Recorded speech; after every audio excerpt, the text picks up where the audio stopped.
Yo, welcome everybody to another brand new live episode of Strong Style here on the Outlaw Nation channel. I am the Outlaw John Rocha, joined as always by my brother down there in Orlando, Aaron Turner. How are you, man? Back in the fold. Thanks to Jay Washington for stepping in for me last week. Had a bit of a family issue going on. Everybody's fine. It's fine. Appreciate him stepping in. And R.I.P. Tawny Katane. Oh, man, I know. What a way to start out the show for sure. R.I.P. Tawny Katane, for those who don't know, sadly passed away this morning, 59 years old. They found her at her Newport Beach house.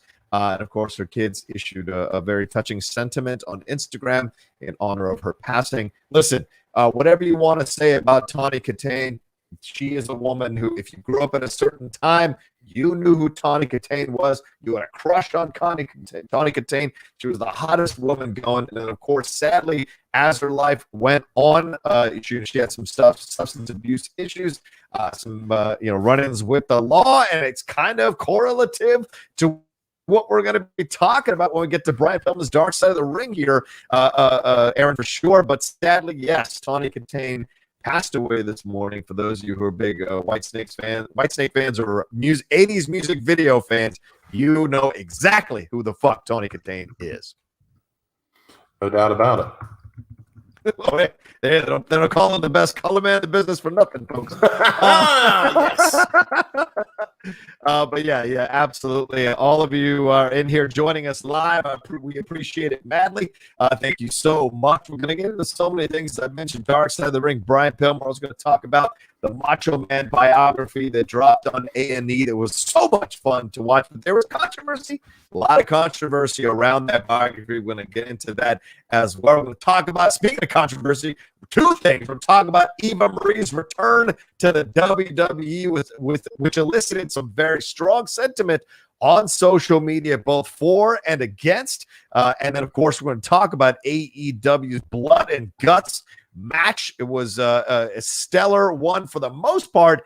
And then we're going to talk about that ending, whether people liked it or not. MJF and Chris Jericho, the two leaders of their team, ending up on the top of that cage. And we're going to get into Daniel Bryan's contract running out as well in the WWE and what that might mean going forward for him as a wrestler.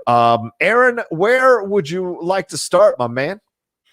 Well, let's go ahead and talk about the Daniel Bryan news. Let's go ahead and start there. Okay. Because it was something that kind of came out of the blue last week. Because it was like, Daniel Bryan loses to Roman Reigns. He has to leave SmackDown. So it's like they do this all the time, I feel like. Yeah. So he was just going to end up on NXT or Raw, right? That's how it was going to go. But then Fightful's Sean, I always say his name wrong or I get it jumbled, Sean Ross Sapp reported that Daniel Bryan's contract actually expired. Like it's not a rib. Like it's the real deal that Daniel Bryan is no longer under WWE contract. So normally there would be some cause for concern, but I don't think it's this huge deal where oh my god, he's going to show up in AEW. Like what's going on? I don't think we're in any possibility of that happening. I think more than likely he's just going to quietly re-sign with WWE for a shorter period of time, probably a different contract. I mean, the guy has another baby on the way. Yeah. He's 40 years old. He's had concussion issues. He even said that the WrestleMania main event from this past, couple of weeks ago, he said something fell off. So, maybe it's a guy realizing, an athlete realizing that maybe this is the end of the road. Maybe maybe something's going on here. Maybe I need to take a step back. Yeah. But I don't think it's as crazy as people are letting on. That like, oh my God, his contract really expired, and we're going to see him do these different things. But I could see him popping around, like maybe every once, like I could see him showing up in like a Ring of Honor and like doing something there for a little bit. But I feel like whatever he does, he's going to do with the WWE blessing. Like, hey, I want to go here and do this. Okay, sure, you can do that for a little bit as long as you come back. Right. So I could see him doing something like that. What about you? What do you think about this? I think he has to come back. Look, Daniel Bryan already went through all those things down in the knees to get to the WWE. fought through the injury where they said he wasn't going to come back or ever going to wrestle. And he came back and he acquitted himself well, put a lot of younger wrestlers over, gave back to the WWE. So I'd be very surprised. Well, how can I say this? I guess the WWE sometimes screws people over. So I guess I wouldn't be very surprised, but I would feel bad if they didn't find a way to bring him back, to kind of have him be a part, even if it's behind the scenes or whatever. And if something feels off, something feels wrong, son, hang it up. You got 2 kids to raise. You got a beautiful wife who's got incredible business on her own. You can move on and do other things. This is a new world now where there is life beyond pro wrestling. And so you can create your own thing. You start doing your hemp stuff. I don't care. Nature stuff, organic shit. Do it all, man. Go create a new line, because the WWE fans, they patronize stuff if they have a very warm feeling about the superstar, just like Trish Stratus and her yoga and so many others who branched out to do their own thing. You could do your own thing. You don't have to come back and subject yourself to a possible life-threatening injury or paralysis or something, even worse possibly. So lay it. If it's time to go and you feel off, brother, you did your time. You got a legacy. You're a Hall of Famer. There are many matches we can turn to enjoy your stuff. Going back to Ring of Honor or going back to AEW, what are you going to get out of that? Those are for the people who just want to keep holding on until the end. You know what I'm saying? I think that's what it is. Like Jericho, I don't besmirch Jericho a damn thing going to AEW or NJPW.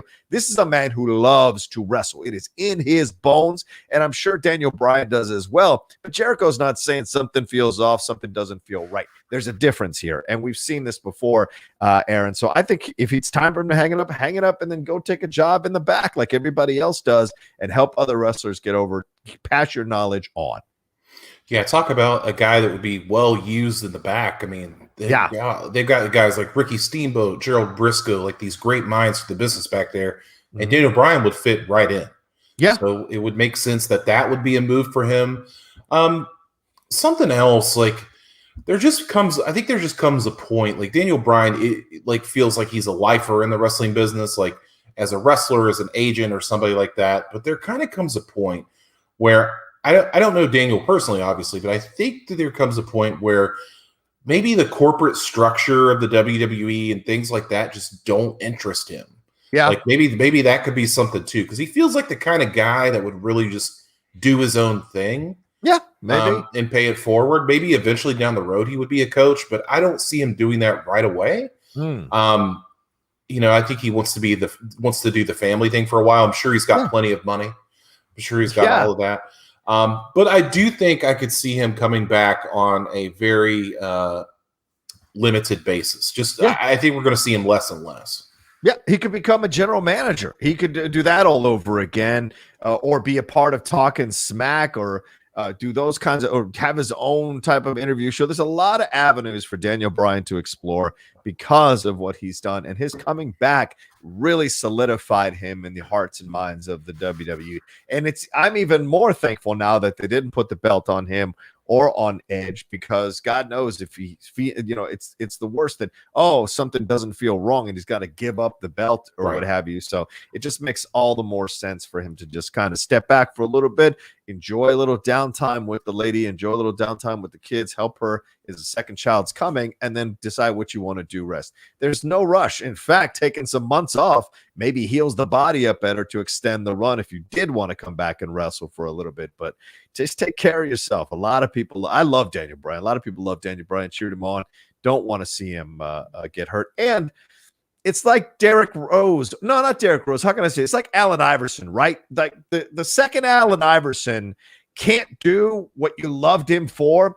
You don't want to see Allen Iverson stepping back and popping trays and playing the old man game. These are the things you want to see. Daniel Bryan being a safe wrestler doesn't really excite you to be in the ring or watch him in the ring, in my opinion. His coast to coast, throwing the knees up, falling back on his back, the stuff that looks super dangerous, it would just kind of lose effect if you started playing it safe. And I think once you remove that, Daniel Bryan doesn't become as electric of a wrestler as he has been in the past. And why have that? To me, in my personal opinion, I just don't think there's any logic to it. There's nothing more to add to his legacy. He is a Hall of Famer. You don't want to see him as Jordan on the Wizards. Yeah, yes, 1,000%. You don't want to see that. Yeah, you don't want to see Allen Iverson on the fucking Pistons. Exactly. You don't want to see that kind of stuff. Yeah, I hear what you're saying. So yeah, Jericho's like Chris Paul, and Daniel Bryan is freaking Iverson. Yeah, sorry. Go ahead. Yeah. Yeah, I could see, like I said, I could see Daniel Bryan coming back for the short term. I don't know how much longer he wants to do this. I think that I think he wanted to prove something when he came back from that concussion and all that kind of stuff. I mean, like you said, he's got nothing left to prove to any of us. He's had his WWE championship runs. He had his, pinnacle moment at WrestleMania 30. Yeah. So when he won both titles. So, I mean, he could pretty much do whatever he wants. He's kind of like in that AJ Styles thing. Like AJ's got nothing left to prove, and he's an older guy that is one of the best wrestlers in the world. So yeah, whatever he wants to do. Yeah. And ladies and gentlemen, please don't forget the Streamlabs and Super Chats are open. If you want to send some support into the Outlaw Nation channel and a strong style, really, as we're doing the show right now, please feel free. Do you have some questions? You have comments? You have thoughts that you want to talk about from the world of pro wrestling? Drop it in there, and a Super Chat or a Streamlab will read it on here on the show. I'll answer it for you as we go along. And anything more to say on the Daniel Bryan situation there, Aaron? If he comes back, I'd like to see him go to, like, if he doesn't come back to SmackDown or Raw, if they're going to put him on NXT, I think about the matches he could have with Gargano and Ciampa and Karrion Kross and Finn Balor, and like this just like opens up a whole new floodgate for him to kick ass. So an excellent point, Aaron. I hadn't thought about that. Another option could be where he battles to be the GM of NXT. Him and Regal going off on a promo off would be very interesting. Splitting the faction up, splitting the roster up in a little bit to play around with that. That could be interesting. But I like the idea of him going back to wrestle these guys if he feels good. If he feels good, that's not a bad idea for sure. All right, where are we off to? Well, I'm seeing people. A couple people in the comments talk about Jordan on the Wizards. Like, nobody wants to see Michael Jordan on the Wizards. Like, okay, he averaged 20 points a game. I got you, Reefism. Mm-hmm. He wanted to stick it to Jerry Krause. I hear you. Yeah. But nobody wants to see Michael Jordan on the Wizards. We want to see him in that Bulls uniform, man. It's Please, as a Wizards fan, I hated seeing Michael Jordan on the Wizards. Like, it was nice that he wore our colors, but that was not the Michael Jordan we knew. And especially him battling verbally with Rip Hamilton and other of the younger players, driving them off the team, and they go over to Detroit, win a title. Detroit won a title with 3/4 of our players. So, it didn't work out in the long run. And he's, how can I say this? He's proven to be as terrible of a GM or owner as he was during the Wizards time, during his time with the Wizards. So this is the frustrating part of it all, to be honest with you. So he drafted LaMelo Ball, though. He did. It took how many drafts before he? Anyway, all right. Let's move on. I don't want to get in trouble. I love Michael Jordan. So all right. Who doesn't, right? I mean, exactly. Nick's all right. So we're moving on to a non-controversial topic. Should be fun. Eva Marie is back, ladies and gentlemen. Eva Marie. Hashtag all red everything made her return sort of in vignette form to Monday Night Raw. Really out of left field. Like, there had been talks like months ago that, like, hey, Eva Marie's coming back. Like, okay. And then she never did. So it was kind of like one of those things that kind of came in and then left. And it was like when a couple of months ago when people said, oh, Melina re-signed with WWE and she's coming back. It wasn't true. And it just moved on. So I kind of thought that that's what was going to happen with the whole Eva Marie situation. Then I'm on Twitter. I wasn't watching Raw at the time. Yeah. And I see this vignette for Eva Marie. I said, what the fuck is this? And then it was her. Eva Marie is returning. Her last appearance was in August of 2016. So she, I guess that Eva Marie has this big following, according to Ryan Satin. She has this big following. I don't know. I don't know if that's true or not.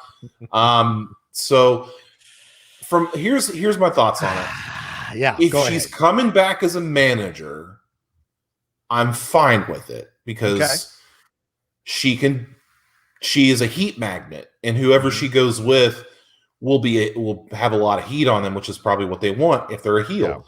Yeah. If she comes back as a wrestler, fuck no. Like, absolutely not. I don't care how much she's improved in the ring. She could have gone from how she was to being the next Charlotte Flair. I don't give a damn. Like, I don't want to see her. I don't want to know her in the ring. Like, just get away from me. Go away, Heat is exactly right. Someone in the chat said she's got to go away, Heat. Yeah, she needs to go the fuck away. And my problem with it is it should be what everybody else's problem is. You let go of Billie Kay, Peyton Royce, Mickie James, Chelsea Green to a lesser extent, and you're going to bring in Eva Marie to are you sane? Are you sane in your mind, in your sane mind, that Eva Marie is better than all four of those women? Yeah. Dude, I don't know anybody on the planet that thinks that. Well, here's my response to you. That's my response to you right there. That's my response to you. Like, She's what? okay. No. She's gorgeous, John. I fucking get it. She's a knockout. She's drop dead gorgeous. No one's ever going to dispute that. She's ripped to the gills. Yeah. It's just no. Full disclosure, right? I got a chance to meet her and speak. I think I was on a Collider Live way back when with her, and she's a sweetheart of a person. Certainly very driven to achieve the things that she's achieved, and she's very careful about her public image. And we saw that in the Total Divas when she took her decision and turned her hair red against people's wishes. Whether you want to believe that or not, it was there as part of a storyline in Total Divas. But she's a woman, as you said, she's a woman who engenders attention. Heat, both good or bad, go away Heat or goddamn Heat, she engenders that. People, have a strong reaction. And nowadays, man, that's what gets the eyeballs. Strong reaction, controversial stuff. Elon Musk is hosting SNL tonight, for God's sake. That's very true.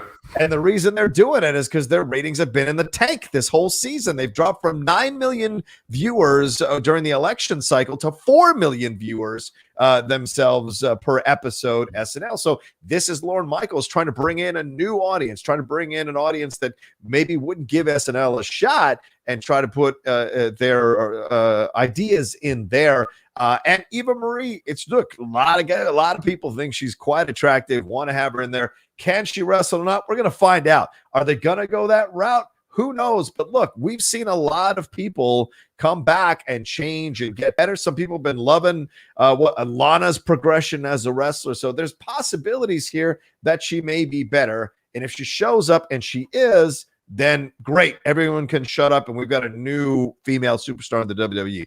If she isn't, then absolutely people are going to tear this thing apart, bash the decision. And the thing is, Eva Marie was signed a while ago, and I guess they let these other people go because maybe they felt those people weren't going to get the kind of reactions that Eva Marie has gotten. And she's built her own social media following. Yes, the WWE helped, but she's also kept it going with her workouts, with her fitness stuff, with her lifestyle, health and lifestyle stuff. So she's built herself into a brand, Aaron. And I don't disagree with you that she doesn't really, that people, people love to watch actually good wrestling, don't like what she does in the ring. I'm one of those people that hasn't been a big fan of her work in the ring, but this is Vince trying to, or Triple H, whoever's in charge of this situation, trying to get a reaction, trying to inspire some kind of reaction on social media to get attention back on the product. We'll see how it turns out. I had the same feeling. I was like, what? Why is she back? Not because of letting go of the Iconics or anything like that. It was more a matter of what are you going to do with this? I want to see where they go with her.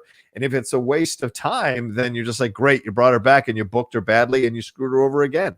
So who knows in the end what it's going to be? We're going to see in a little bit. But yeah, so I don't know. I just feel like I don't hate it as much as other people do. I understand it. But in the end, if she doesn't do well in the ring, it's going to be a waste of time anyway.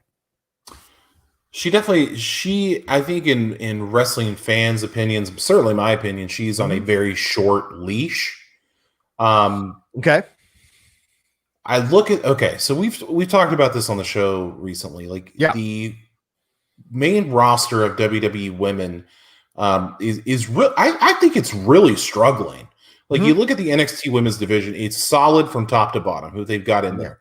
You look at the Raw women's roster, they have Charlotte, Asuka, Rhea Ripley, Becky Lynch whenever she comes back. And I'm struggling. I'm sure there's others like Mandy Rose, Dana Brooke. I'm struggling to find more people. That's 6.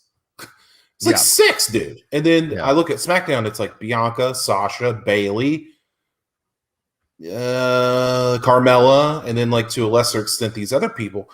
I just think that like I don't understand. Like I said, if she's a manager, it's fine. But like, yeah, because if she's a manager, I think she's going to fill that page void, dude. If she's the manager, if she comes back like that. Well, the thing you're definitely 100% right about, and what I will probably play devil's advocate to my own point is she is a brand. Like I just looked up the numbers. She has like 900 and like a half Twitter followers. So she almost has 1 million Twitter followers. You know, Billy Kay and Peyton Royce have half that. Yeah. So that's a Mickey massive James difference. Even less. Even less. Chelsea Green as well. So it's like that's a very good point. And what she said in her promo when she says, "Do I have your attention?"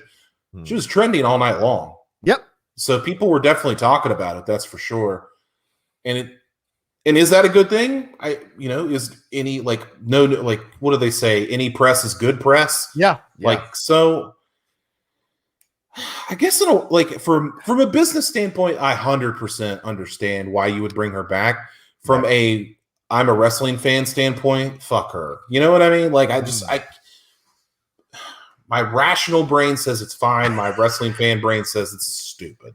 Well, this is, and I get it. Listen, I get it. And, some people might get upset at your strong reaction, but I get it.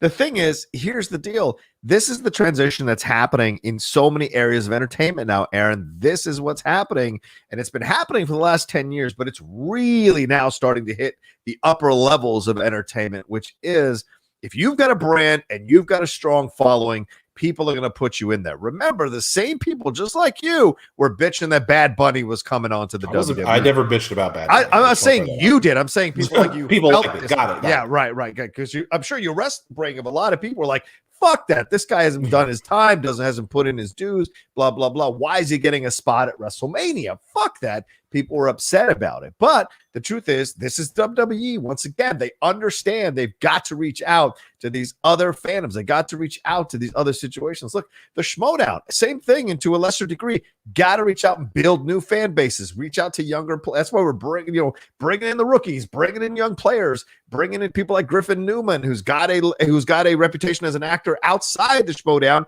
and he can be someone who might bring in some new fans. So it's all smart. It's about trying to expand the audience. Do you know what I'm saying? Hell, I started a new show yesterday on this channel that's going to get into gaming and K-pop and all this kind of stuff because I want to expand the reach of the Outlaw Nation channel. So it's just about expanding the reach and seeing if you can bring in a new audience and keep that audience.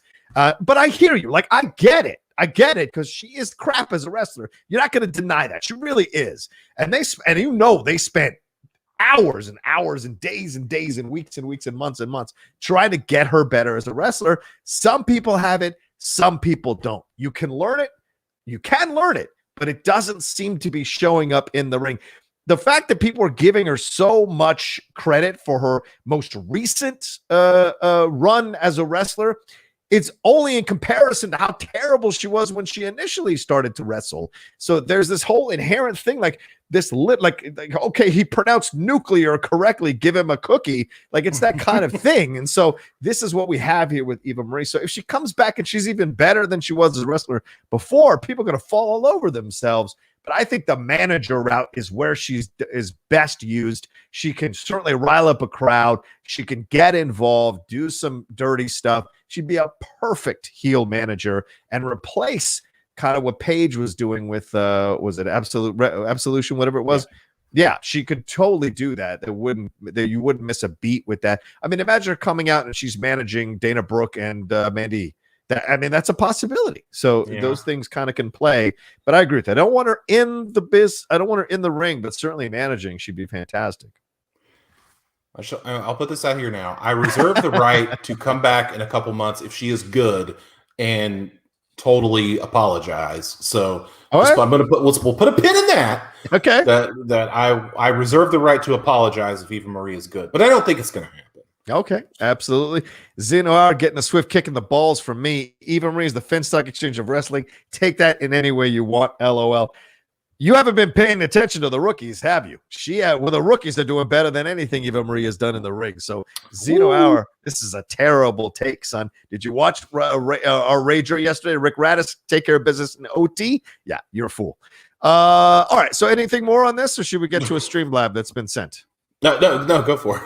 All right, let's get it. Justin Toner, great to see Justin here. He says, hi, guys. Welcome back, Aaron. Enjoyed the Macho Man biography despite some of the unsavory stories they covered. NXT and Dynamite were great this week. Main events of both shows delivered for me, although I agree the camera work for Jericho's fall stunk. So, yeah, absolutely. Justin, we're going to talk about all of that here as the rundown goes along for sure. So we'll address your points and your feelings about it for sure. So where shall we go next, man? And keep sending in your Streamlabs and Super Chats, please, ladies and gentlemen. Show some support for the show as we go along. Where shall we go, my man? Now we're going to talk about the Macho Man biography on A&E. Yeah. So, all right. So the A&E biography series started with Stone Cold Steve Austin. We got that one. We got the Roddy Piper one. Oh. And then, this week we got the Macho Man Randy Savage. I feel like everybody was looking forward to this one. I definitely was. I love the Macho Man. Yeah. I love him. Who doesn't? If you're a wrestling fan, you got to love the Macho Man. And I'm watching it, and I'm like, all right, this is pretty good. And, they got Lanny on there. They're talking about his past as a baseball player, talking about his dad. Yeah. And it's like, all right, cool, like 15 minutes in. And then, like, the other 45 minutes were like, fuck this guy. And I was like, whoa, like, this biography, to me, turned into a hit piece on the Macho Man. Like, I understand that Randy Savage had issues with Elizabeth, and there are stories that he would lock her in the locker room. There's stories that he would, buy her like 7 TV dinners, and it's like, I'm going out of town. This is all you're eating. Bam. Yeah. Like, I understand that. I get that is a big part of his life, but this isn't like the true Hollywood story. This isn't Dark Side of the Ring. Yeah. So I'm very confused as to why the Stone Cold Steve Austin one, though it did have some pieces in there about his family and how he doesn't have a relationship with his daughter, like little pieces there. Yeah. But essentially, I think we can call it for what it is. It's a puff piece about how great Stone Cold Steve Austin was. Same thing with Roddy Piper. I think it was a bit of a puff piece, which is totally fine. Yeah. I think that these A&E documentaries, bio things that they're doing for the WWE are just a way for casual fans of of wrestling or people that are clicking through the channels to be like, oh, Stone Cold Steve Austin, I know that. Oh, it's like his life story. I'll check this out. I don't think it's for us like serious wrestling fans. Of course, there's going to be parts in it that we like. Yeah. But I think that Justin Toner just talked about it. So once they got to the stuff in WCW, like with Gorgeous Jordan, I was like, dude, what are we even talking about in here? Like, why are we besmirching this man? I understand that he more or less did these things, but it's all secondhand. It's like Hulk Hogan talking about it. May not be 100% honest, believe it or not. Yeah. Ex-girlfriends talking about it. May not be 100%. Like people that weren't necessarily close to him. Like Lanny Poffo, his own brother, is in this documentary like the first 15 minutes. And then I swear you like don't see him again.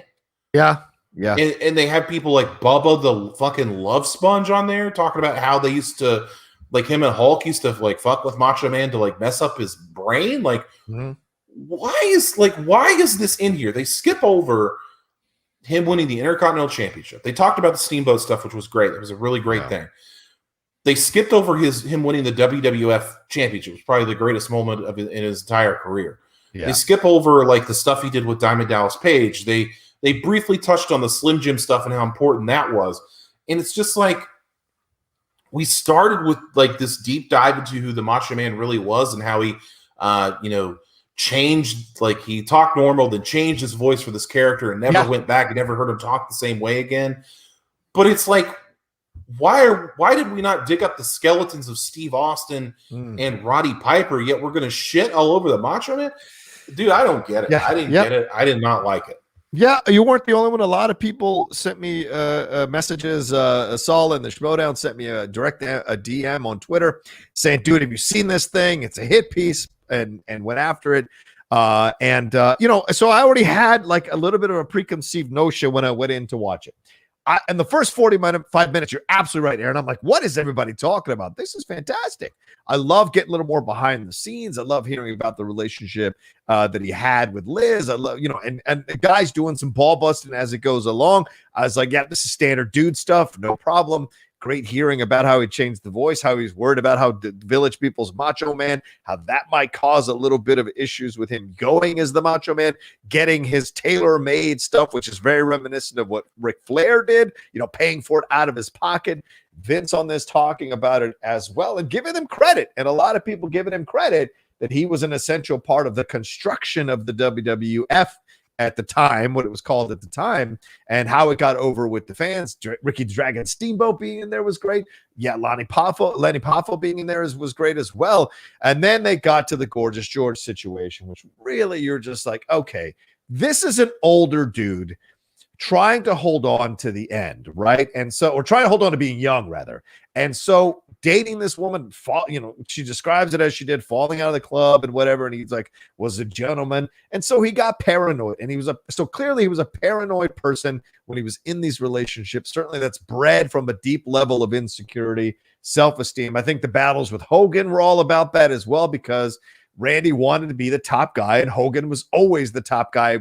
And Randy had a love-hate relationship with Hogan. He knew that he could be with the top guy, but whatever the top guy gave him, he got. He'd just have to swallow his pride. Then he'd get mad about swallowing his pride, and then he'd have the disagreement. So there were unsavory things about Randy's situation, and you're right. They highlighted them in a way they didn't highlight with Steve, and those accusations of domestic violence and physical assault that his second wife or third wife made claims on. They didn't touch up on the Piper stuff, although they did show how Piper, if he had just done the business, his life would have been so much better. And according to Hogan, Piper came to him and said, why was I so proud, blah, blah, blah.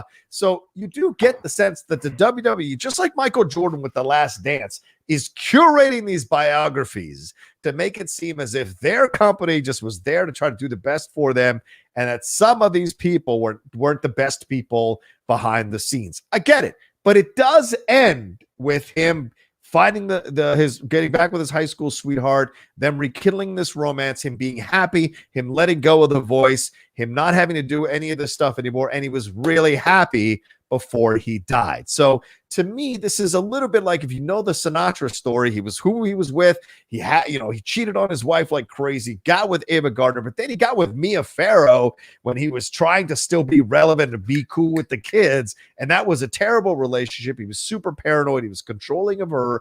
And then he moved on to his new wife, Barbara, who he realized, okay, it's time to settle into old age and move on. This happens. So you know what I'm saying? So I get that section, which was like 10, 15 minutes, was a bit of a hit piece on the Macho Man. But then you also have to remember, you don't have to believe half of 3/4 of the things these people are saying, because Randy's not here to defend himself.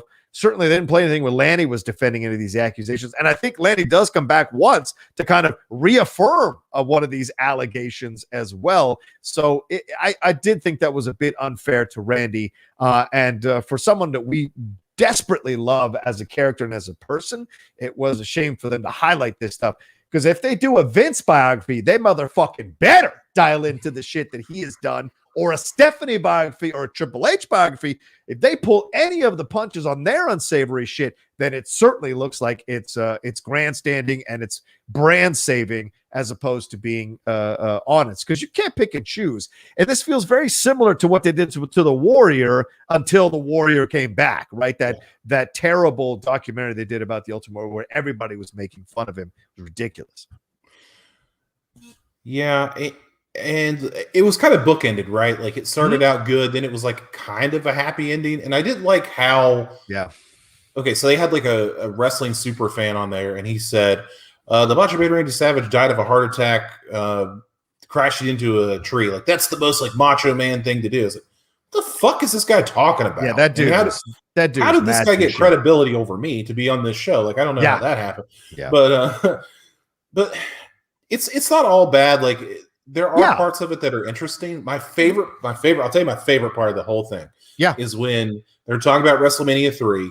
And Hulk Hogan says, I don't think that Randy Savage and Ricky Steamboat were trying to upstage me and Andre in the main event. And then right after that, they play a clip of Ricky Steamboat saying, oh, we were definitely trying to upstage Hulk and Andre in the main event. I was like, that's fucking awesome. Like, how cool is that? Like Ricky Steamboat just basically telling it exactly like it is. I absolutely love that part of it. Yeah. And just like Randy Savage was so particular about the thing, like you said, about the things that he did, the way that he dressed. And then when they got into like the steroid stuff about keeping him young and he was doing ecstasy, it's like, Jesus Christ, man. Like, yeah, I don't know. Like, I don't know where this came from. Like, there's that urban legend that I'm sure everybody knows in here, that if you're in here listening, I'm sure you know that the Macho Man very allegedly had a affair, a tryst with an underage Stephanie McMahon. Yeah. And that caused Vince to like blackball Macho Man Randy Savage from WWE for so long. And or Macho Man Randy Savage just essentially leaving the WWE to go to WCW without telling anybody. Right. And they essentially, blackballed him from the company. But I thought we were done with that because they brought him back for the Hall of Fame. And inducted him to the Hall of Fame. He's already passed away. But it was like, I thought we were done with this. And it just feels like this is more like dirt on the Macho Man Randy Savage, which does nothing. I don't think it's true, but it just does nothing but add more to that speculative fire that something did happen between Stephanie and Savage. It's weird. It's a great point. And I think this is, and I don't know if it's true or not, obviously with the urban legend, but I think this other half of it is like, you've got yourself as a wrestling fan. I get it. Look, I get the anger totally. When I was watching, I was like, why are we hearing about us? And it might have been true, the stuff that he was going through and whatever. And we've seen those shoot interviews. There's a lot of bitterness in Randy. If you watch those shoot interviews where he talks about Hogan or the WWE or the situation, how he was treated and all of that. And, Hogan and Randy both kind of affirm in archive interviews about how Randy wasn't done wrestling. Vince thought he was done. Randy wasn't done. So Vince does get some egg on his face here in certain section of this biography as well, because Randy does go to WCW, gets a new life. Remember, Molly Holly was brought in to be, that was her debut being there. And he put Gorgeous George in this, had all this kind of stuff. It's just an old man trying to hold on to being young, doing all the he was going through a phase in his life. Let me tell you something. As you get older, you can look back on your life and you go and you have those periods where you just do stupid shit or you try out stupid shit because you're trying to still be young. You can't handle getting older. It's the natural progression of things. I didn't see it as negatively as I totally respect some of the points of views that you've had in other people. I didn't see it as negative. I saw it as a guy who was still trying to hold on. And I felt great that he went through that period. It sucked. She wasn't the right woman for him in so many ways. He got out of that situation and moved on to someone who was the right person for him and loved him and cared for him for who he actually was at the beginning of his life, and he was able to put down the shield. He was able to put down the sword and let himself be loved and love someone who cared for him for who he was. And so there's a positive ending here. Although that section sucked and it could feel like a hit piece, it was there to kind of maybe show you that there was that he walked a better path after he was done with that time. So I'm just putting another perspective on it, but I totally understand how people can see it as a hit piece. I certainly wasn't comfortable watching it.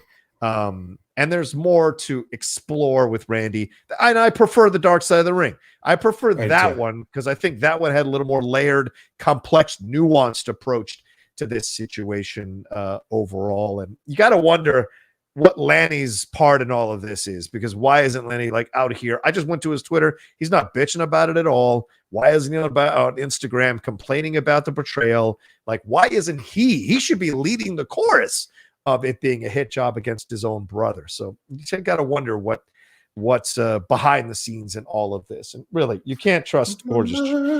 Yeah, right. And you can't trust Gorgeous George as a reliable narrator, ladies and gentlemen. I don't care how happy she is now. I would not trust that woman about any story she's got to tell. Well, I liked what her son said about Randy Savage, because he was like, yeah, he was awesome. Like, he was an awesome guy to me. Like, he would just go, like, he would, if I wanted something, he would just be like, do you want this? And he would buy it for me. He was always super nice to me, and I never had a problem with him. Like, then what the fuck is going on? Like, what is happening? Yeah, and another part of this is maybe Randy had cameras in there because she was doing drugs or she was doing crazy shit or she was bringing bad guys or bad people into their house to be near her children. That's a possibility too, but Randy's not here to defend himself. Randy's not here to say why he put those cameras in. We only get it from Gorgeous George's point of view. And as I said, she's not the most reliable narrator, ladies and gentlemen. So that to me is how you got to look at this thing. You got to factor in who is telling these stories. And yes, it was probably wrong of A&E and WWE to put those stories out there, but you got to also look at who's telling these stories. And yeah, I don't trust Hogan as far as I can throw him now. And the worst thing that could have happened to Hulk Hogan is for him to stay alive. And honestly, I love him to death. I'm not saying in a negative way, like I wish he was dead or anything like that, but I'm saying as he's gotten older, the legend of Hogan has been tarnished, sullied, destroyed. And now if he keeps going, he's just going to be an object of ridicule by the end, bro. And that's a sad thing to see from a man who inspired so many people to get into pro wrestling. That's all I'm saying. Because like that moment, they would have never done that to Stone Cold, to fuck Hogan over like that. Oh, I don't think they were trying to steal it. And then they showed them trying to steal it. There's no way they'd have fucked a Rock or a Stone Cold like that, or even Triple H like that. But with Hogan, because of all the negativity towards Hogan, they feel that they've got a license to mess with him a little bit. So that tells you that's going to get worse. Let me just tell you that is going to get worse. And I don't want to see it because I had a lot of respect for Hogan once upon a time, to be honest with you. And Bubba Love can kiss my fucking ass, man. Well, yeah, I don't understand that at all. Is this a WWE produced thing? Like, why the fuck is this guy on there? Of course, there's no fucking way they do this without WWE's approval. Of course, but it's like, why is he on there? And where do they get? No offense to that guy, but it's like, where do they get these super fans? Like, this guy's talking crazy. I can do a Randy Macho Man imitation, so therefore I get to be on this show. Soul is ready. So, but I will say this. I will say one last thing. I really enjoyed the Ricky the Dragon. That's the best part of it. The Ricky Dragon stuff is probably the best part of it. When they're showing the pages and the writing, I am in awe of that, Aaron, because I'm an improv guy. I like to play among what's the rundown ghoul? Let's talk about it. Whatever comes up, comes up. But a guy like that is that meticulous, you got to take your hat off to him, man. It's because he really wanted to deliver an incredible match for the fans. He cared about the product. He cared about what he was putting out there.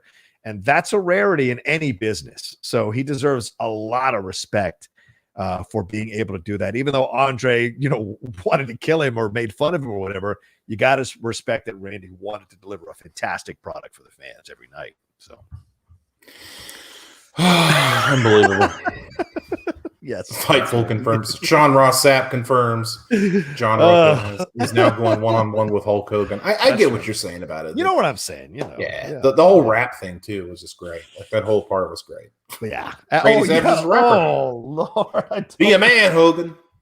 Dude, 50 Cent promoting it. That's got to tell you what's up right there, what too. In the fucking world. But anyway, I think overall you should definitely watch it if you haven't watched it. For anybody who's watching, and see what you think about that section of the biography. But overall, I thought for the most part it was a damn good biography. But we'll see what's we got Booker T coming up this week, so we'll have to see if they just fucking gloss over all the time he was in jail.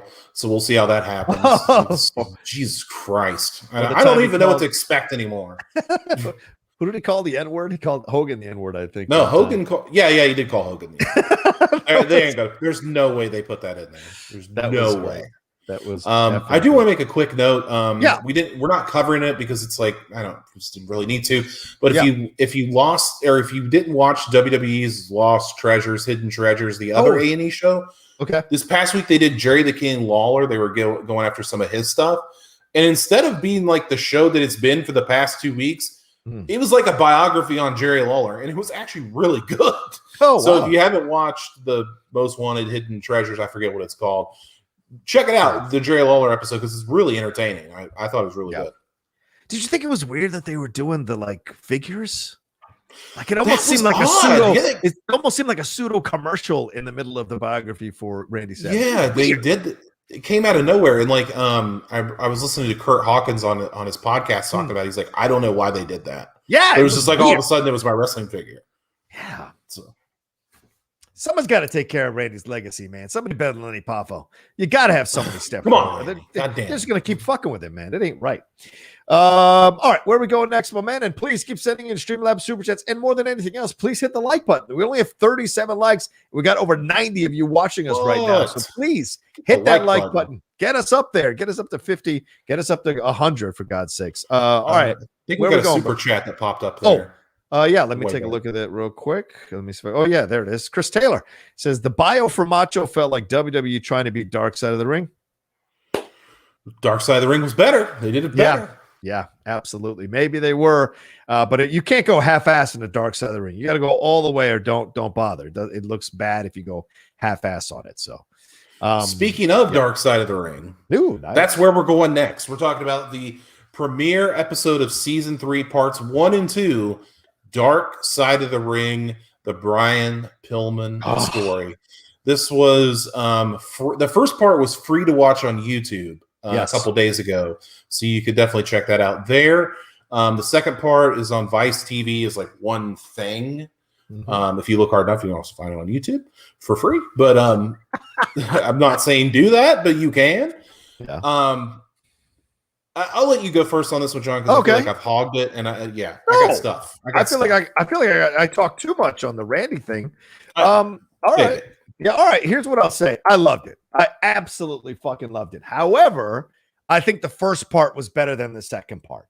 I think the first part had so much more to offer us about Brian Pillman, about how he came up, about how people revered and respected him, how he became the loose cannon. Like, that part interested me more. Watching the second part where he had the injury, where he was leveraging one side against the other and then getting more with his ex-wife, which was really unsettling to watch, just kind of didn't leave me in the best place. But I did like Brian Pillman Jr.'s, like, his moments when he got to speak, and I really like his daughter. I think she's got a very good head on her shoulders and survived what was probably a very terrible upbringing to kind of settle into who she is. So shout out to her, and to both the kids. And it was nice to see Brian trying to reestablish a relationship with his mom, who's obviously a years-long or decades-long drug addict. And again, you got to consider the source when she's talking about anything, and how accurate is her memory, because she's a recovering drug addict and clearly has been doing it for quite some time. So, overall, though, I thought it was a great way to start season 3. This is an enigmatic, interesting person in the world of wrestling who had the potential to be a fucking superstar. That stayed like Jericho for years, for decades, wrestled all over the world in multiple federations. He'd have been incredible. But for the short time that he did have on this planet, and for the short time in the business, he left a hell of a legacy. And you could tell Stone Cold has a really, really deep love for Brian Pillman, man. I agree, man. I think this is one of the best episodes they've done. I really enjoyed it from top to bottom. It's weird because, like, all the stuff that the WWE biography on Macho missed, I feel like they missed a little bit in this Pillman one too. Like, Brian Pillman, they talked a little bit about him being like a high flyer when he first came into WCW, but they didn't really hit on the fact that he was like the WCW light heavyweight champion.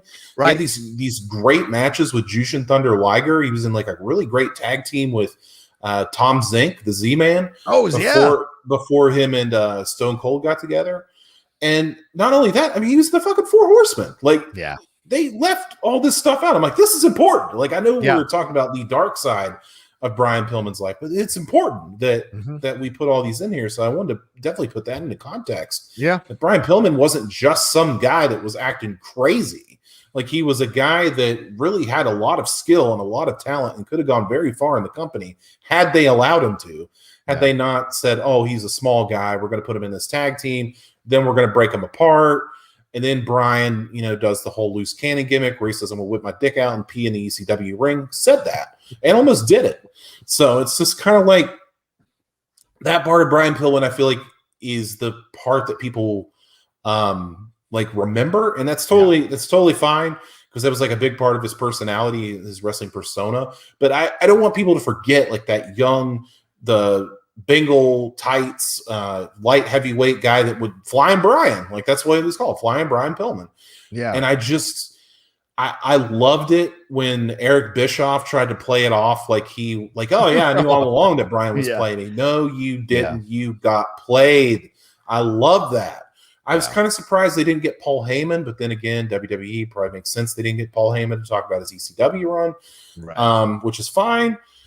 But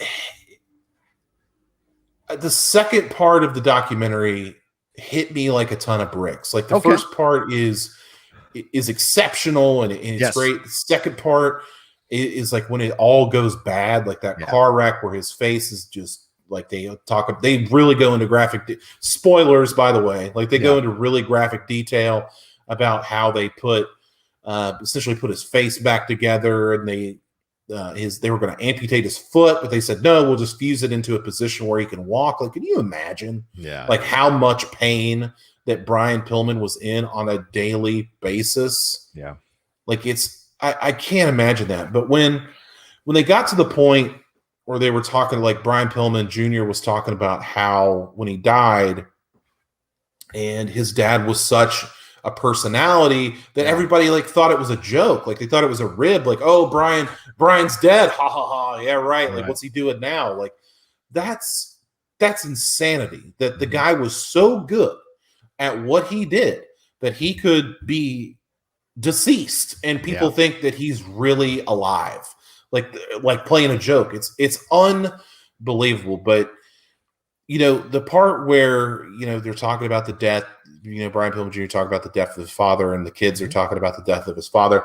Like, I mean, let's get mad real here for a second, guys. Like my father died 2 years ago. It's probably like one of the hardest, worst times of my life. Oh yeah, still going through that, and like I felt a lot of what the Pillman kids were talking about. Like, they loved their dad so much, and he did so much for the family, and then he was just gone. Yeah. And it's like, it's hard to fill that void. So I felt that. And then when he was talking about the relationship with his mother, like how like Melanie was estranged from him and stuff like that, estranged from the entire family, and they hadn't really talked. That hit me really hard too, because my mother was very mentally and physically abusive to me at one time during my childhood. Don't cry for me, Argentina. Like it's I'm just putting it out there, just stating facts. Yeah. So when my parents got divorced, and I was my mom kind of forced me to choose sides, which was not good. Wow. And then when my dad passed away, like I've just been kind of estranged. But like he said, like Brian Pillman Jr. said, he's like, my dad's gone. I've only got one parent left. Like I've got to kind of rebuild that relationship. Like why? Like what's stopping me from trying to rebuild that relationship? So I mean, I've done the same thing. Like I've tried to rebuild that bridge, because you only got one left. Yeah, and you don't know like how long, and just stuff like that. So this documentary really hit me in the right in the chest. Yeah, but I do want to say something else. Like Brian Pillman's sister, Linda, holy shit. What a saint. What a lady. Yeah. Unbelievable. Paid for her niece's house, brought the kids in so they would, they would be near each other, like, so they didn't lose touch with one another.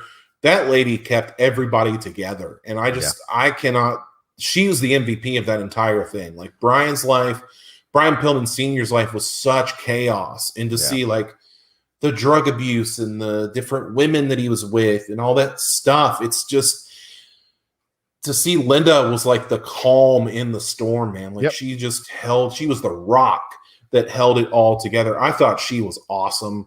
Like I wanted to hang out with her. Like she was super cool.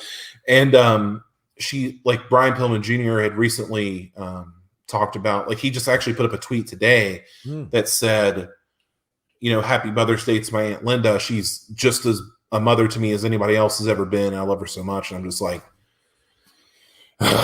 she rocked, dude.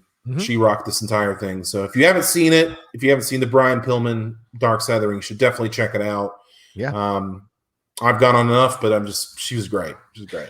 No, it's stellar. She was stellar. And you hope that there's someone like that in any family who is always like doing the right thing, living life the right way, the sensible way, the smart way, and building her own kind of like quiet existence that is a good existence and a successful existence, enough so that she can help her niece buy a house, that she can be there as a counselor for her nephew. That's so important to have someone like that in the family. So to see her talking about it is just incredible.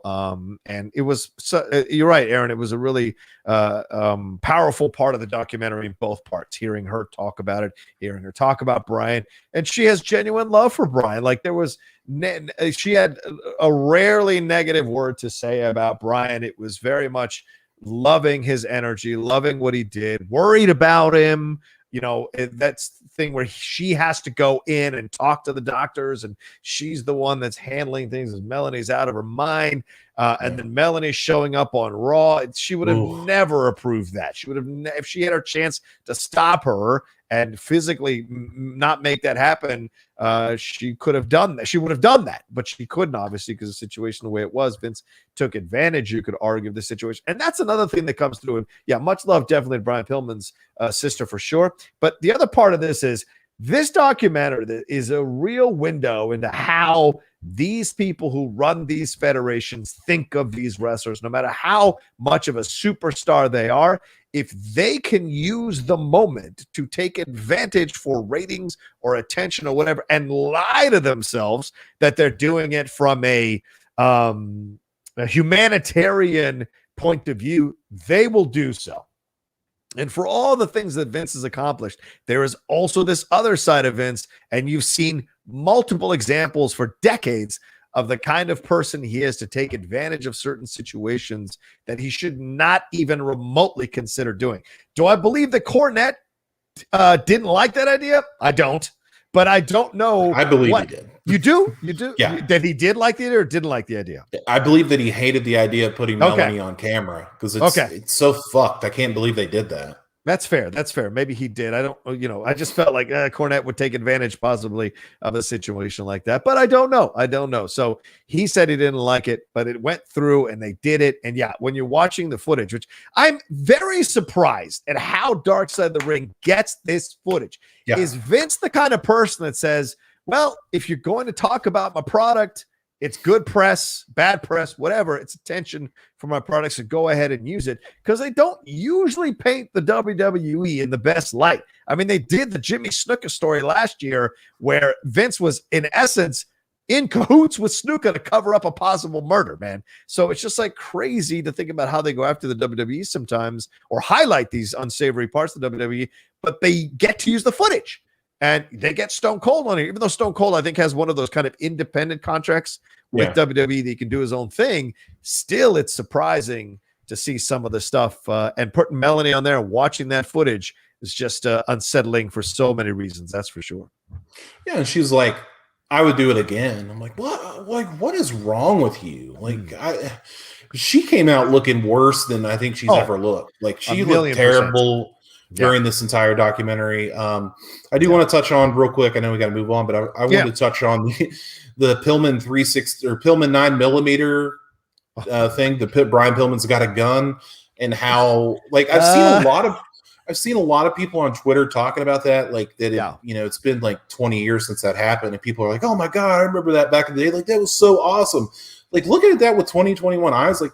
It's so fucking stupid. Like it's such a stupid, insane thing that they put a gun on live television. That they were making a storyline that somebody was going to get shot live on television. That's insanity. That's insanity, and it surprises me that Monday Night Raw was not. I know that the USA got pissed, but I can't imagine that how they weren't thrown off the air for something like that. It's madness. I don't disagree with you. Yeah, you're just like, what in the holy hell? So yeah, it's a great point you bring up for sure, Aaron. What's the next episode for Dark Side of the Ring? I'm not sure. I could look it up for you, but I'm not 100% sure. Okay. I've got to shake some trees, man, because I'm a little spoiled at getting stuff ahead of time when I reach out to publicists. I've got to find a way to reach out to publicists for Dark Side of the Ring Advice TV and see who I've got to talk to get these things ahead of time for both of us, because it would be fun. It would be awesome to be able to get those ahead of time. Yeah, they haven't said. It doesn't say. I'm looking on the website. It doesn't say what their next episode is. So we shall see. Yeah. All right. I guess we'll find out. All right. All right. Where are we off to next? And let me see. Have I got any more Streamlabs or Super Chats? No, only 2 today. Hopefully you guys can send in some support as we roll into the last section of the show here. If you want to send some Streamlabs and Super Chats, send them in now before we get on out of here. What's our next thing, my man? So we'll briefly touch on this. NXT this week was pretty good, like people have said. I did want to touch on that Candice LeRae and Indi Hartwell beat Shotzi Blackheart and Ember Moon to become the new NXT Women's Tag Team. That's a lot to say. Beat them in a street fight this past week, which was pretty good. I wouldn't say that it was quite good, but it was pretty good. I mean, it was a decent street fight. Shotzi Blackheart almost died, as she always does. My only problem, I don't have a problem with Candice LeRae getting a championship or anything like that. I think that's pretty cool.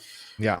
These NXT Women's Tag Team Championships have already changed hands twice. Yeah. And it's like they've only been around for like 2 months. Like, what are we doing with that?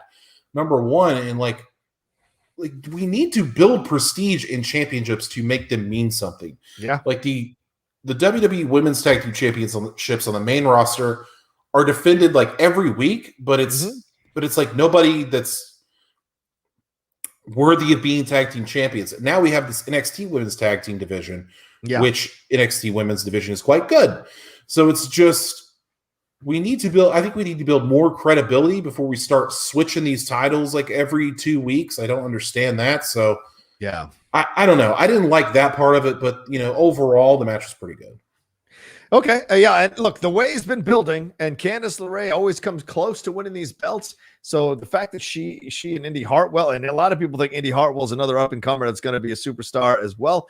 Them getting the belts is nice, but I don't disagree with you. It's like it's really a mirror of what happened in the WWE with the women's tag team belts. It's like they gave them to Sasha and Bailey, but then they gave them the Iconics, and it just sank from there. It never really retained its allure or its luster, and nobody gives a shit that Shayna and Nia have the belts. It's really irrelevant. And now, although this is a good accomplishment for them, what does this mean? Are they going to go on a bit of a run to establish themselves for like 6 months holding the belt? That would be great. And then they lose the belt in 6 months to someone else. That's fine. But you start to wonder with tag team belts on the women's side of things, are there enough female tag teams to even merit having a tag team belt? So this is what I'm coming back to at the end of the day. I don't see a lot of female tag teams. Women are still trying to make it in this business 100% to be a tent pole and a foundational part of this business as singular wrestlers. There's not a lot of them coming in as tag team wrestlers, and we do see that on the men's side for numerous decades. So I don't understand the idea of tag team belts if you're not going to create a full-on tag team division for the women's side of things, and we don't have that right now. We really don't. So I also did have to laugh because before Shotzi and Ember went out to the match, they were going to go to the tank. Shotzi's tank. That's what they do. And then Frankie Monet's dog had shit in the tank. I thought that was funny. I thought that was really funny. Like, oh, what a cute dog! And they realized the dog shit in the tank, so they couldn't ride the tank. I thought that was pretty funny. Right. But Candice LeRae is the kind of person that has deserved this for a long time. I think she's had like the most title shots in NXT without a win. Mm-hmm. So I think Candice getting a belt was a good thing. I'm not quite sold on Indi Hartwell as most people are. I think she's kind of awkward, but whatever. What do I know? So I think they can. I think they can run with it. I think they really like the way. I think they like that stable with Gargano and Theory and Candice and Indi. I think they would have put a lot behind that. So it's like any faction that you want to build credibility to, you got to get them championship belts. So Johnny's got the North American, they've got the tag. Austin Theory's going after the NXT title with Karrion Kross. I don't think that's going to work out for him. But I think it's more of a way to build the way as it is to build tag team championships. Yeah. They're using it to build the way up. That's for damn sure. 100% agree. I 100% agree with you on that one, man, because they really want that to be a strong faction in NXT for sure. All right, where are we off to now, brother? All right, so now we're going to be talking about something I'm sure you guys all saw and all you guys want to talk about, and that is the all elite wrestling Blood and Guts. Yeah, not a pay-per-view, an episode of Dynamite. And I totally get that, 100% fine. So it was the Inner Circle, Chris Jericho and his gang against the Pinnacle, MJF and his gang, in essentially war games. That's what Blood and Guts is. So I'll start out by saying this. There's a lot of things that I did like about it. I liked that the Pinnacle wore white. I mean, they did that for a reason, so they could show all the blood. And I like that Jericho and the Inner Circle came in their prison jumpsuits for their different like hometown prisons. Yeah. Kind of weird, but kind of cool. And then I really liked Santana and Ortiz. I really liked them as a team. I think they should have been tag team champions a long time ago. I really liked them. Sammy Guevara, just absolutely insane in that match. MJF was great. Jericho was great.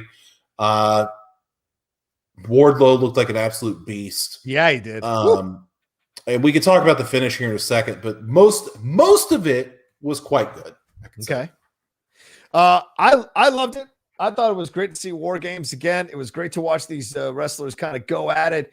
Were there a couple of missed spots? Sure, but that's going to happen in a messy in matches like this. Guys get tired, stuff gets slippery. You can train for a match like this your entire career. You don't know how it's going to go until you get in there. But I think Sammy Guevara comes out of this as a fucking superstar. If he wasn't already someone that people had like aspirations for, coming out of this, I absolutely loved him and Wardlow. I think both those guys were my MVPs on both teams coming out of this match. MJF, I think, was completely overshadowed, if that's possible, by everyone else. Just about everyone else overshadowed MJF up until that last moment on top of the cage. And I was surprised by that, Aaron. I thought we get some awesome spots, some incredible moments with MJF, and there really wasn't much. Everyone else seemed to have their moments. When they ripped off the cover of the ring and it's the wood, getting those double DDTs was fantastic. When they took the belt off, of the buckle off, and hit what's his face with it across his head, I thought that was awesome. So there was a lot of usage all across the ring that I enjoyed, top to bottom. And then we get to that ending. And I was texting Aaron all through this match, which was really fun, hearing his points of views as I was watching it and texting him my points of views. And then we get to that ending and this effing moment. And I think that they absolutely killed everything that they had done in this match and really showcasing their young talent by having a dumb moment like this. Give up or I'm going to throw him off the cage. Okay, we give up. And then he throws him off the cage. It was so lame. And I just don't understand the booking decision on that at all. And when he fell, Jericho's an old man. He's not a young guy. You got to take care of your superstar. When he fell, it was clearly a thing that was set up for him to fall into, like Shane did, or like the Giant did, or whenever get yanked through the ring. It's all set up. Whereas the Foley thing, you're never going to match that unless you actually do it onto a tape. You're never going to match it. So having him pratfall in essence into a soft landing was so lame of an ending, and it didn't carry the weight of the shock that Ross and Shivani tried to give it, unfortunately. Like Ross was like, "What are we doing?" And I'm like, "Nah, just stop calling the match, man." And so to me, it was such a flaccid ending to such a great build-up that I thought it was a shame that it ended that way. But I'll choose to think of enjoying Guevara and Wardlow and a few of the other people in there throughout the match as opposed to the ending. What about you? Yeah, like I said, I think most of the match was quite good. I do want to address something before I get to the ending. I saw Haskell talking about it. Oh, okay. A lot of people talking about it. The picture-in-picture.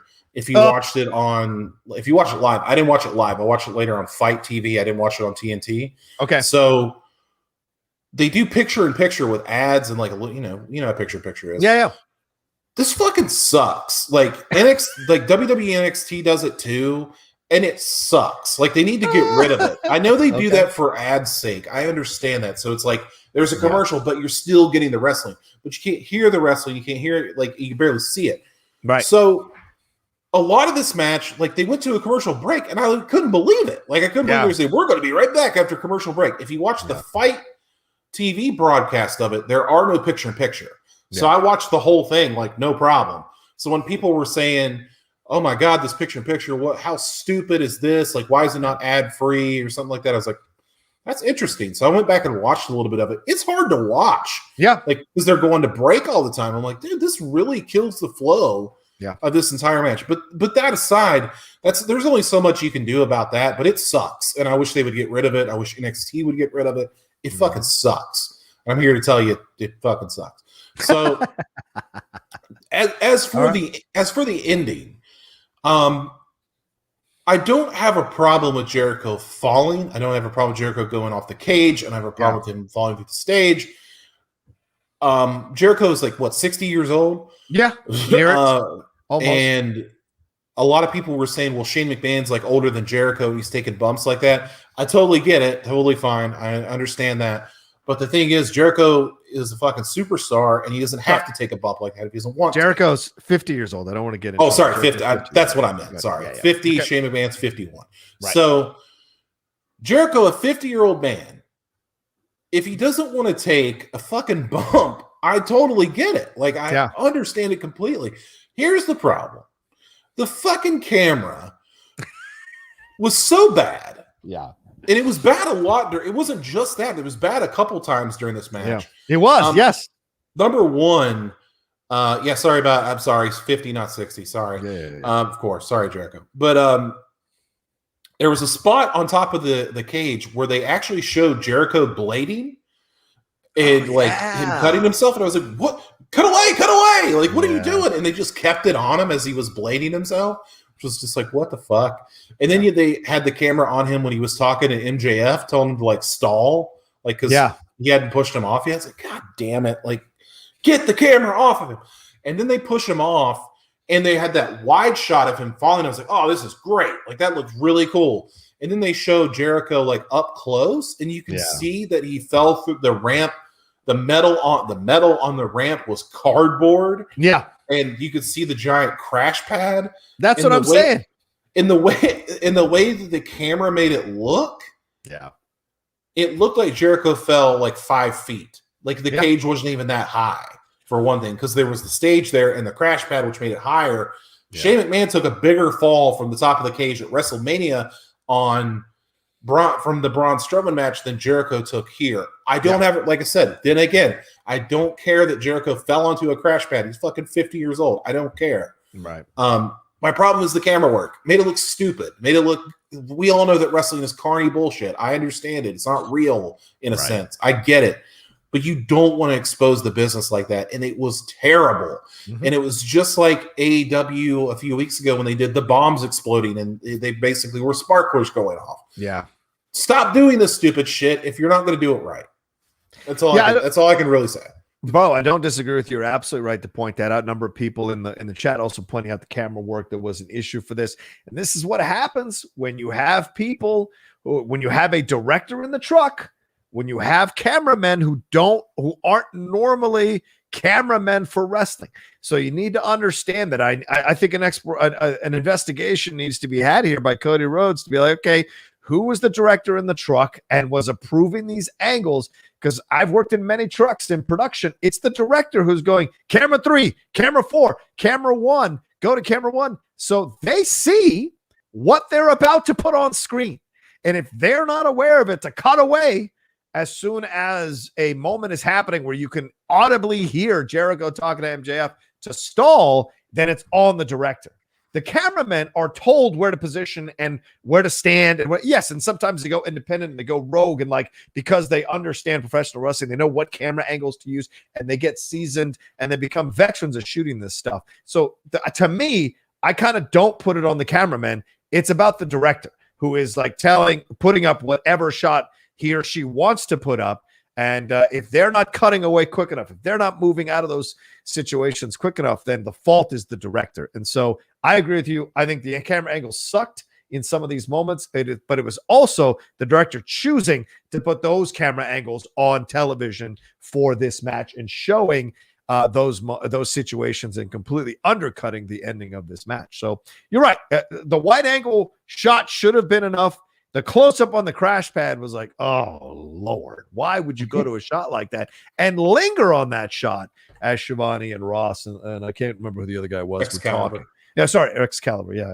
By the way, Rex did a nice job. I thought Rex did a nice job calling the match. And Shivani was stellar. I texted Aaron this. Shivani, I thought the business had passed him by. He is phenomenal. I don't know. JR is there for credibility. I respect it. I get it. I don't think he's calling the match as well. It's not no offense to him, JR. I love him. Worship at the altar as a broadcaster for what he's done. But it just doesn't bring life to these matches. Shivani is incredible. I wasn't the biggest fan of him in WCW. I loved his calls here. I've been enjoying his calls as well when I've gotten a chance to see him. So he feels reborn in AEW, brother. He does. I've always been a big fan of Tony. Of course, like, you know, he's the voice of your childhood if you watch WCW, all that shit. But yeah, I really think that he's been great. Like, he was gone from the business for like 15, 20 years, you know, doing the calling Atlanta Braves baseball and doing what he loved to do there. Then he comes, like, Conrad Thompson brings him back to the wrestling business. He gets the gig with AEW. It's like a completely different guy. Yeah. Like, he didn't want to talk about wrestling like 2-3 years ago. And now the guy is absolutely killing it. That's why they have him doing commentary. They have him doing the interviews. They have him doing the podcast. Like, everything Tony does right now has been great. And he's a fucking awesome guy. So yeah, it's all good. A lot of people do say that about Shivani. He's a pretty cool dude. No doubt about it. So, all right. We got anything more to say about this, man, as we go forward? The only thing I want to say is that if something like this happened in WWE, somebody's ass would have been fired. That's immediately. True. And we don't know that somebody didn't get fired in AEW. I haven't heard that at all. Right. I just feel like, and I know like people are going to say, oh, shit on AEW. I'm really not. I feel like they're going to come in like next week, and Jericho's going to be like, I knew you were going to throw me off the cage. That's why I had a crash pad there. It's like, fuck you. Oh, like, no, they better not do that. They're going to just play it off, and I'm just going to have to be like, fuck you. Like, we're not that stupid. But the fact that wrestling fans not only noticed that it happened, but that it was shitty camera work, and that's what everybody is saying about it. Like, the camera work is shitty. You got a problem. You got a problem, bro. Yeah, it's true. It's true. All right, so we'll see what happens going forward. Of course, Moxie's got a match coming up as well, but I thought overall this was great. So this puts was it the Pinnacle? Puts them in a situation now where they get to kind of have bragging rights on this and go forward with it. But of course, if they underplay, which are coming out saying I put the crash pad there, that would really. I feel like they're going to. I feel like they're going to pull some shit like that. God no. Also, I'm sorry. I got one more thing before we go. Right. One more thing about the match. Never fucking ever. I'm sorry, I'm cussing a lot, but never ever. Yeah. Never for wrestling from now on should you be taking a gimmick or otherwise chair shot to the head. Should not be happening. It happened. Yeah. Sammy Guevara took one more to the shoulder that was supposed to hit him in the head, and then they got Wardlow with one. Yeah, guys, like, I don't care if the chair is made of bubble wrap. I don't care if it's made of pool noodles. I don't care. You cannot be bashing people in the head with it. We know too much about CTE, about concussions, about brain damage, that we do not need to be doing that kind of stuff. And I don't understand why this continues to happen on indie shows, on AEW, on stuff like that. Stop it. Like, stop doing it. I don't care if you agree. I don't care if you gimmick the chair. Stop doing it. It's terrible. Stop. There you go. Well said, Aaron. This message brought to you by Aaron Turner and the Strong Style. Absolutely. Gee, come on. All right, Chris Taylor says, after Blood and Guts, it hit me. People always remember the ending to wrestling matches. Yes, Chris. Yes, they do. Just like they remember the ending to movies, it really fucking matters, for sure. And then one last Streamlab came in from Michael Cole. What? Adam Cole's dad? Michael Cole, yeah. Michael Cole donated $5. He says, it's concrete-like structure. Thank you very much, Michael Cole. I appreciate it. I love it. I love it. All right, let's get the hell out of here. Anything more to touch on? Anything more to touch on here, or are we good? No, I think I'm good on everything. I think I've said everything I need to say. I'm angry enough about the ending of Dynamite, which really spoiled an otherwise good Blood and Guts match. So yeah, for sure. And if you haven't watched the Brian Pillman one, go and watch it. Go. Some of you in there chatting saying you only watched part 1. Watch part 2. As tough as it is to watch, it's necessary. Look, Goodfellas, you can't appreciate it as a movie unless you watch the last 20 minutes. You can't watch the first 2 hours and skip those 20 minutes, because the 20 minutes, that's the price they paid for the life they lived. This is the same thing when you get to the second part of the Brian Pillman thing. So you got to watch it and see what you feel about it for sure. And I think Nick Gage, someone said, is what's the next episode with Moxley being involved in that as well. So I'd be really interested in that, because I don't know anything about Nick Gage other than that he's a deathmatch wrestler, and I hate deathmatch wrestling. So prove me wrong. Yeah. I think Arquette might be in that one as well. So cool. We shall see when he took that thing to his thing.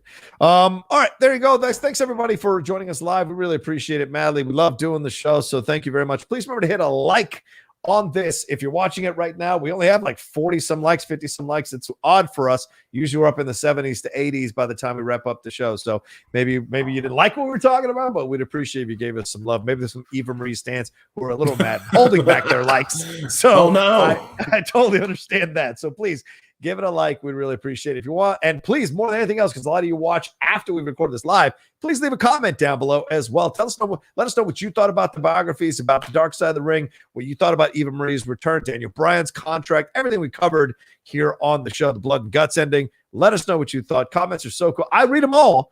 I love to read them all. I try to like as many as I can and respond to the ones I think I need to respond to. So please do that as well. Aaron, another fun show, brother. Where can they find you and everything that's going on? Please, if you have anything to plug away. You can find me on Twitter at Only Aaron Turner. A lot of you guys have been, hitting me up, slide in the DMs, talking about wrestling. Please continue to do that. Always happy to talk to somebody about wrestling, and just find me there talking about wrestling or talking about horror movies or something like that. There you go. And you can follow me at The Rocha Says on Twitter and on Instagram, as you see down below. And please remember to subscribe to the channel down below as well. It's really important. I hope there's none of you watching who have just been enjoying the show and have never subscribed to the channel. Those numbers matter. Those like Eva Marie's numbers matter. My subscriber number matter as well. So if you haven't subscribed, please subscribe down below. Trying to cross 17,000. The goal is to get to 20,000 by July. So would love to get to 20,000 by July with your help. So please subscribe down below. And remember to share this video with any friends of yours who are professional wrestling fans, or tweet about it on your Facebook, put it on your Instagram story, whatever. Let people know we've got this show going on every Saturday live at noon. So they come hang out with us and we have a lively chat. And shout out to all of you who have been here through the whole show chatting it up. I love watching your chats and your back and forth with each other. All right. Much love to you. Take care of yourselves. Hope you get vaccinated. Wear that mask. Practice your social distancing. And then come back and see us next week for another brand new episode of Strong Style. Second Shot Tuesday.